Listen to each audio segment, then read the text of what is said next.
रात के करीब 12 बजे का समय था।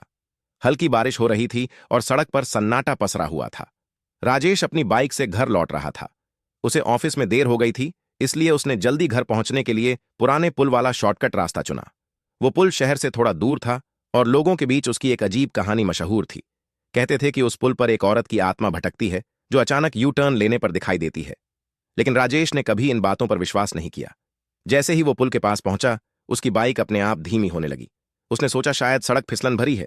पुल पर घुसते ही उसे अजीब ठंडक महसूस हुई, जैसे किसी ने उसके शरीर को बर्फ से छू लिया हो। अचानक उसकी नजर आगे पड़ी। सड़क के बीचों बीच एक औरत खड़ी थी। सफेद साड़ी, खुले बाल और चेहरा पूरी तरह झुका हुआ। राजेश का दिल जोर जोर से धड़कने लगा। उसने बाइक रोक दी और डरते हुए पूछा, आप ठीक हैं? कोई जवाब नहीं आया। वो औरत धीरे धीरे उसकी तरफ मुड़ने लगी। जैसे ही उसका चेहरा ऊपर उठा, उसकी आंखें पूरी तरह काली थीं। राजेश घबरा गया। उसने तुरंत बाइक मोड़ी और तेज स्पीड में वापस जाने लगा। लेकिन जैसे ही उसने यू टर्न लिया, उसे पीछे से किसी के हंसने की आवाज आई। एक डरावनी ठंडी हंसी। उसने पीछे मुड़कर देखा, वही औरत अब उसकी बाइक के पीछे बैठी थी। राजेश के हाथ कांपने लगे। उसने स्पीड और बढ़ा दी। उसकी सांसें तेज हो गईं। उसे लग रहा था कि वो कभी इस पुल से बाहर नहीं निकल पाएगा। कुछ देर बाद अचानक सब शांत हो गया। हंसी बंद हो गई।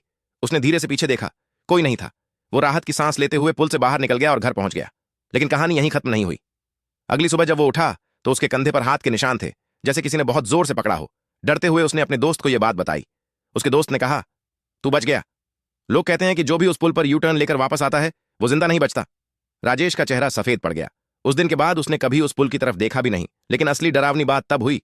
कुछ दिनों बाद रात में उसे वहीं हंसी सुनाई देने लगी, उसके कमरे के अंदर। और एक रात जब उसने हिम्मत करके पीछे देखा, वो औरत फिर से उसके पीछे खड़ी थी। अब इस बार कोई यू टर्न